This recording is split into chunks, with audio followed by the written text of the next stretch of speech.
Motivation is fundamental. to take their life to the next level. You're just like someone who enjoys losing in school, at home. Is the greatest comparator, which is life. Motivation is fundamental to our daily life. It's what allows us to get out of bed in the morning. It's what allows us to pursue long-term goals or short-term goals. Motivation and the chemistry of motivation is tightly wound in with the neurochemistry of movement. In fact, the same single molecule, dopamine, is responsible for our sense of motivation and for movement. It's a fascinating molecule, and it lies at the center of so many great things in life, and it lies at the center of so many terrible aspects of life, namely addiction and certain forms of mental disease.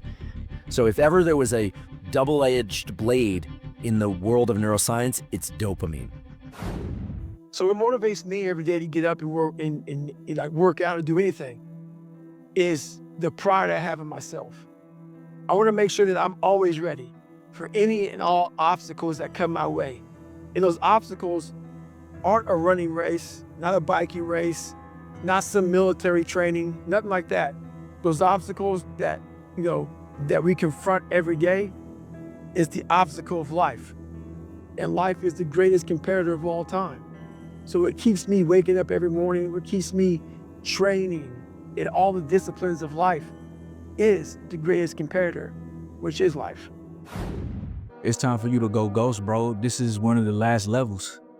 When it comes to self-improvement, we know who's really self-improving. We know who's really working when you can't even reach them. It's like, man, I'm trying to call my homeboy and I can't even reach them. I'm trying to call my friends, I can't even reach them. Because they're locked in, because they're really doing the things that they need to do to take their life to the next level. That doesn't mean that you can't call your friends. It doesn't mean you can't contact them. It doesn't mean that you can't talk to anybody. But it just means that you're locked in and you're finally putting your purpose first. You gotta just elevate in silence. You don't even have to tell people what you're doing. You're finally just pouring back into you. You're finally giving your life the time and attention that it deserves, that it needs in order for you to elevate. You don't have to explain yourself to nobody.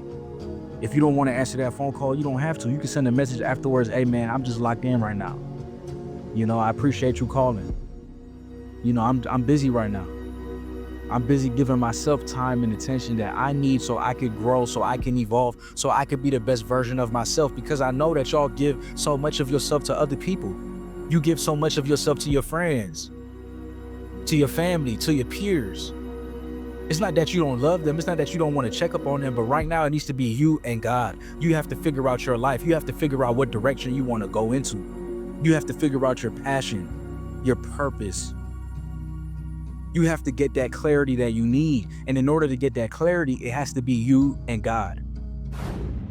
My whole life, I felt like a stepchild in school, at home, and especially in music and rap. Like 7th grade, I got in a fight with some guy because he said, you don't belong on the basketball court, which he was right, I'm trash. 8th grade, I tried out for drama club. I got in and got kicked out within an hour because she said I was too hyper. 9th grade, they wouldn't let me join band class because I couldn't read music. But I still had the passion, and I'm on 2 instruments now, picking up a 3rd. But when all that happened, I said, fuck them. I didn't let none of that shit stop me from doing anything that I wanted to do. Failure to me is less about that word and the undeserved awe that we put on it. And I kind of repurpose it as a lesson, right? The issue is, it's like you fail a bunch of times and you're just like a failure, right?